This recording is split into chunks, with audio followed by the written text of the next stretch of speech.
পাপা, কি সুন্দর বক দেখো। এই যে দেখো কি সুন্দর। হাম্বু দেখতে এসে আমরা এত কাছে বক দেখেছি। এই দেখো কত কাছে চলে এসছি, ভয় পাচ্ছে না, আমাদের কাছেই বোধহয় থাকে গো। যাবে না যাবে না, দূরে দেখো আরেকটা দেখা যাচ্ছে। ইয়া কি মজা। হ্যাঁ হাম্বু, ধরা যাবে না তো, ঘাস খাচ্ছে। বাড়ি গিয়ে কিন্তু তুমিও খাবে, দেখো সকালবেলায় হাম্বুও খাচ্ছে। তুমি খাওয়া দুষ্টু করবা না, হ্যাঁ। Good morning my dear friends, welcome back to my family. আশা করি সবাই ভালো আছো, সুস্থ আছো, আমরাও ভালো আছি। বন্ধুরা দেখো, বন্ধুরা ঘর থেকে একটু বেরোলে না এখানেও গ্রামের অনেক কিছুই এনজয় করা যায়। তো আজ সকাল সকাল মিষ্টি রোদটা যেহেতু উঠে পড়েছে, তাই ওর গায়ে একটু লাগানোর চেষ্টা করছি। বাড়ির সামনেই রাস্তায় হাঁটাহাঁটি করছি, ওখানে গরু বক খুব সুন্দর দেখে এলাম। আর না যাওয়া যাবে না, আরও থাকতে চাইছে।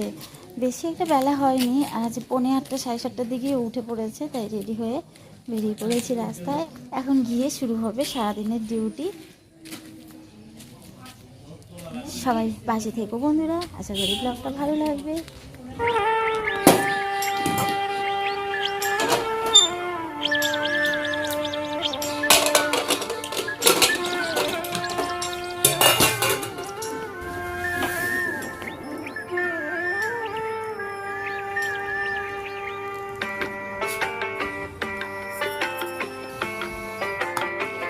দুইটা দিচ্ছি, একটা তোমার জন্য একটা মার জন্য।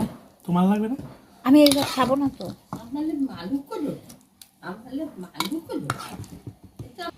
ঘি দিব একটু আইসের থেকে। খাপ নিব আমি। তোমারে আমি হাতে লঙ্কা দিব, ঝগড়া করবা। জমাট বাইধা আছে।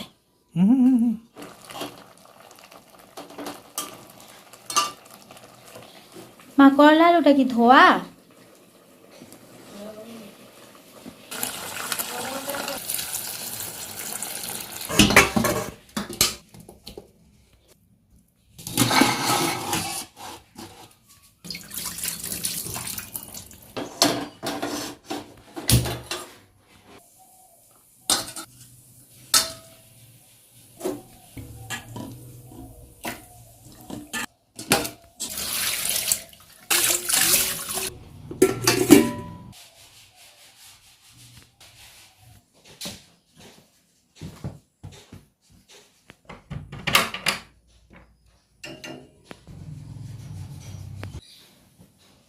যেদিন বন্ধুরা একটু সকাল সকাল উঠে ভাবি যে কাজগুলো আজ অনেক আর্লি হবে, তাড়াতাড়ি আমি একটু ফ্রি টাইম পাবো, সেটা আর হয়ে ওঠে না। আজকে যেমন আয়ুষ একটু সকাল সকাল উঠেছে, আমার তো কাজকর্ম সব আয়ুষের উপরই ডিপেন্ড করে।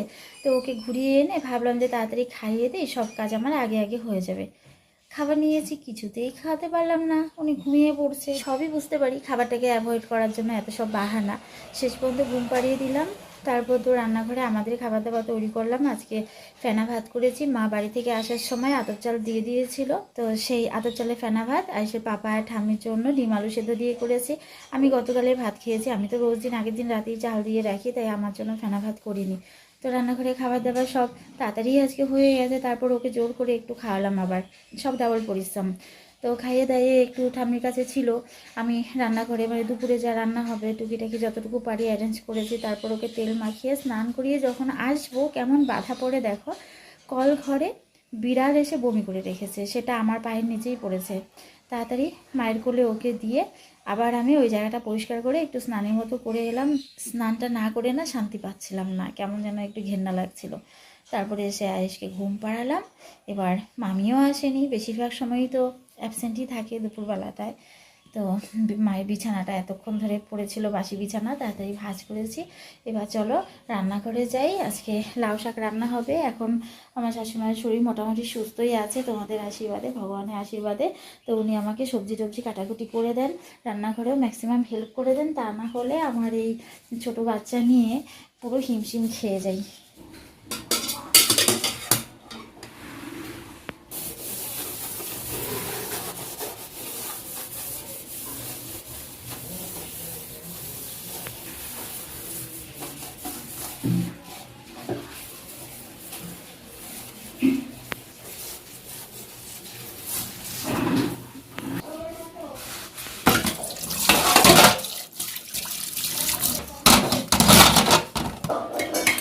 বেলা তো আরো ছোট হচ্ছে গো, এখন তো যথেষ্ট বড় আছে।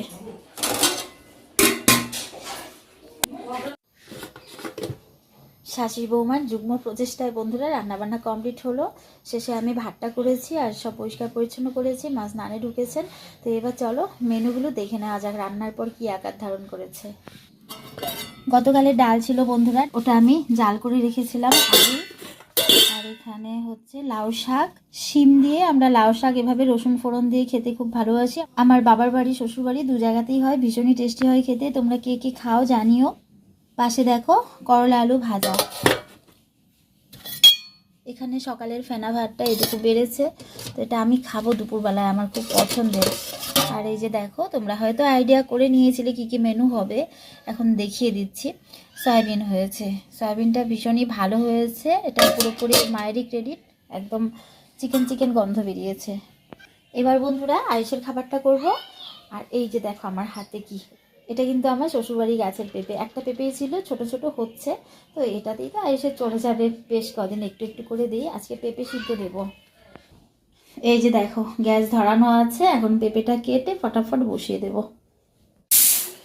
ফ্রিজে একটুখানি জলপাইয়ের চাটনি ছিল বন্ধুরা, এটা আমার শাশুড়িমায়ের জন্য বের করে রেখেছি, উনি ভীষণই ভালোবাসেন চাটনি দিয়ে ভাত খেতে।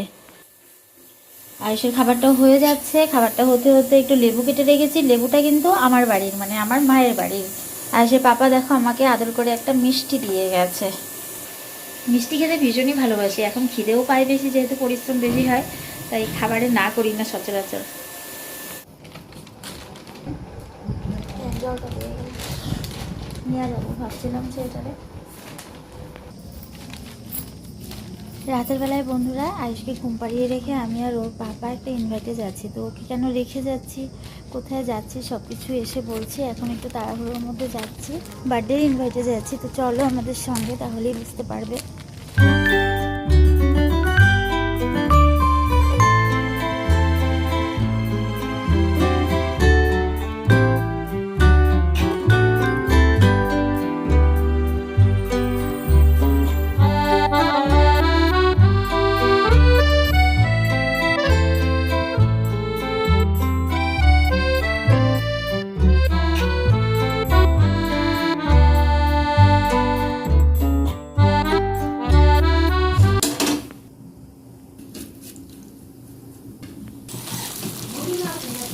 না না ঘুমায় পড়ছে না, আমি বলছি না ঘুমায় পড়বে মামি। তুমি তো সয়াবিন পছন্দ করো না আমি জানি, এর জন্যই তোমার ব্যবস্থা করতেছি। ভাতটা মা একদম গরম ভাত, ধোয়া ওঠা, মনেই হচ্ছে না দুপুরের ভাত। আমরা খাইছি নিমন্ত্রণ, তোমাকে খাওয়াবো, ওইগুলা ঠান্ডা হয়ে আছে, তুমি তো ঠান্ডা পছন্দ করো না।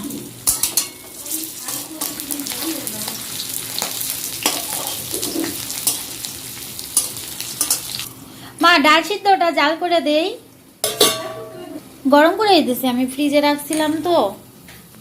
আচ্ছা চাটনি জলপাই আছে, করা যাবে আরো, তাড়াহুড়া করে জায়গা না। চাটনি হচ্ছে আয়েশ করে খাওয়ার জিনিস, নাকে মুখে চাটনি খাওয়া যায় না। কেন তোমার জন্য আমি ওই যে থালা এনে রাখছি, চাটনিটা খাই নিও, তুমি নিয়ে নিও কিন্তু ডাল সবটা। তুমি আস্তে আস্তে খাও মা, আমি পুচকিটা গিয়ে দেখি কি করে। আয়েশের না বন্ধুরা আজ বন্ধুর বার্থডে ছিল, এই বয়সে বন্ধুই বন্ধুরা, ওর চাইতে 1 মাসের বড়। আজকে হচ্ছে নভেম্বরের 7 তারিখ, আয়েশের জন্ম হচ্ছে ডিসেম্বরের 6 তারিখ। তো ভেবেছিলাম ওকে নিয়ে যাব, বেলুনও খুব পছন্দ করে, বেলুন দিয়ে গেট সাজিয়েছে, দেখে ও খুব খুশি হবে। সন্ধ্যাবেলা থেকে কিছুতেই ঘুম পাড়াতে পারিনি, যখন যাওয়ার টাইম হয়ে এসছে তখনও ঘুমিয়ে পড়েছে। তারপর আমার যেতে ইচ্ছে করছিল না, তাই একদম পাশের বাড়ি সবাইকে ইনভাইট করেছে। শাশুড়িমা বলছে যাও, প্রচুর নিমন্ত্রণ আছে, আমি কোথাও যাই না, কারণ জানি গেলে ছেলেটার কষ্ট হবে। আমি জোর করেই আমি বাড়িতে থাকি, রাগ হয় অনেক সময় আমার শাশুড়িমা ননাসরা যেতে চাই না বলে, তবুও আমি ওর দিকে তাকিয়ে যাই না। তো আজকে গিয়েছি, গিয়ে তো মানে জাস্ট গিয়ে সঙ্গে সঙ্গেই আমি খেতে বসে পড়েছি, ফাঁকাও ছিল, দৌড়ে এসছি। ওই বড় জোর 20-25 মিনিটের মধ্যে চলে এসেছি, এসেও দেখিও ঘুমোচ্ছে, তাই তাড়াতাড়ি শাশুড়িমাকে খেতে দিয়ে দিলাম, যা করার করে। তারপরও উঠেছে, ওঠার পর খাওয়ালাম। খাওয়ানোর টাইমটা অনেকটাই লেট হয়ে গেছিলো। আমি ভেবেছিলাম ওকে নিয়ে গিয়ে ঘুরিয়ে এনে মানে 5-7 মিনিট ওখানে থেকে ওকে খাইয়ে দাইয়ে তারপর রেখে যাবো, কিন্তু সেটা তো আর হলো না। তো সেটাই কাল হয়ে দাঁড়ালো। ছেলেটাকে লেট করে খাওয়ানোর পর না বমি করে দিয়েছে। খুব খারাপ লেগেছে তখন, কেন যে গেলাম প্রতিটা মুহূর্তে তাই মনে হচ্ছে বাচ্চাটা আমার কষ্ট পেলো। তাই এতক্ষণে ওকে পরিষ্কার টরিষ্কার করিয়ে আবার ঘুম পাড়িয়ে রেখে এলাম, ওষুধ খাওয়ালাম। মনটা খুব খারাপ লাগছে, আমি নিমন্ত্রণ খেয়ে এসেছি আর ছেলেটা আমার খেয়েও না খেয়ে আছে।